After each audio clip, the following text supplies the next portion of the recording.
Before I start, I am not going to talk about the inverse square law. Be right back after the break.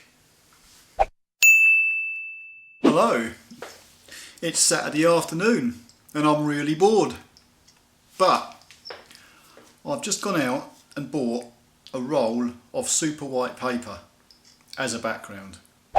So I'm going to see if I can take a picture and have this white background come out white. And that may sound stupid, but I don't know if you've ever taken a picture in your living room and like the white wall behind you has come out grey. That could well have happened, and I'm going to show you why.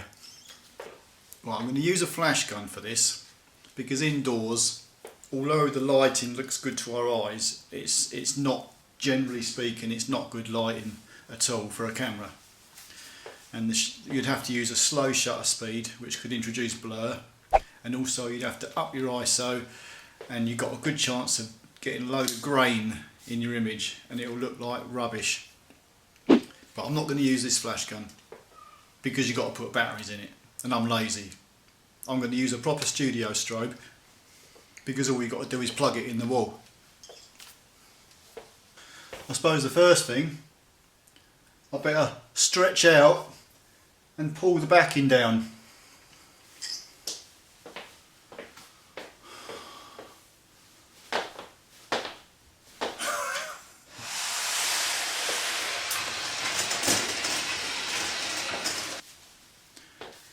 Hey, come to think of it, I could have just used the wall, couldn't I?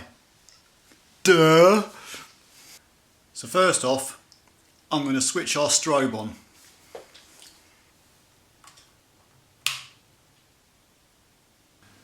I'm standing really close to the camera lens. There's a couple reasons for that. Firstly, I want to fill the frame with what I'm taking a picture of. Otherwise, you're just wasting the pixels on the background. Secondly, I'm going to show you the light fall off from this strobe light above me, which is aimed directly onto my face. The light is going to hit me and the remaining light is going to go behind me, but it's going to fall off really fast.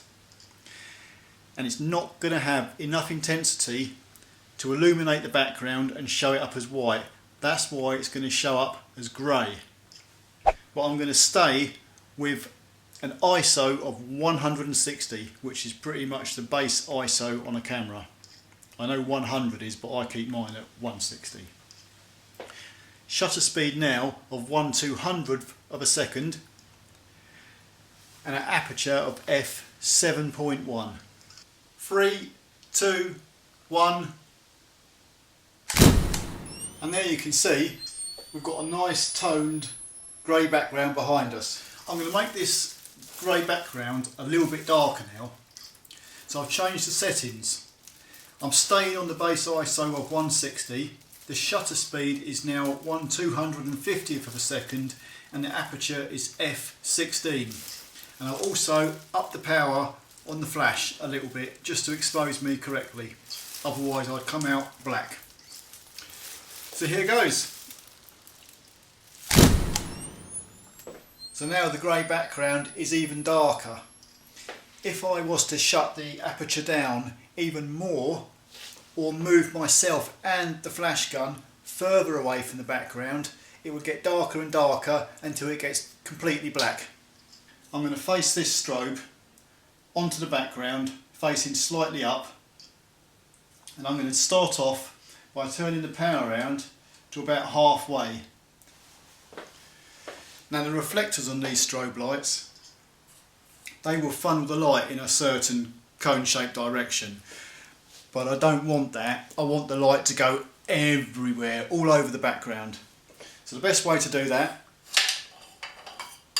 is take the bloody thing off.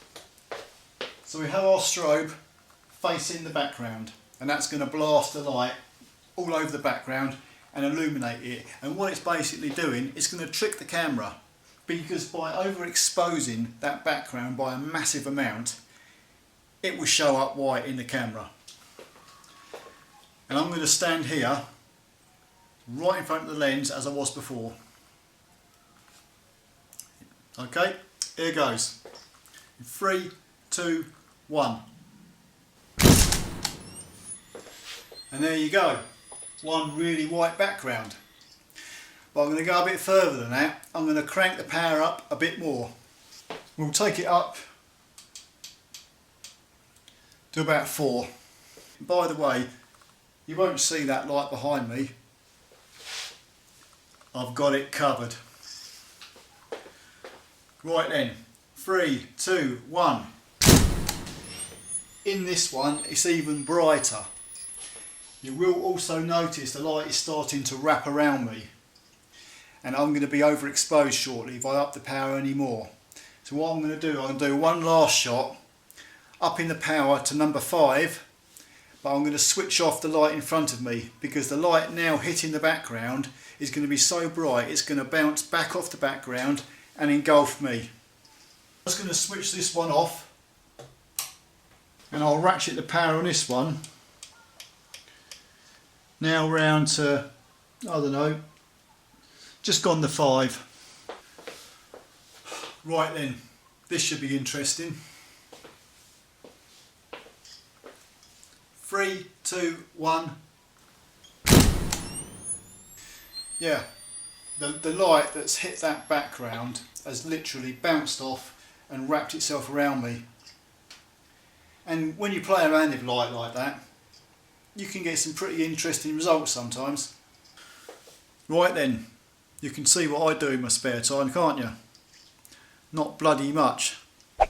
But yeah, if you play around with light guns, you can create some spectacular effects.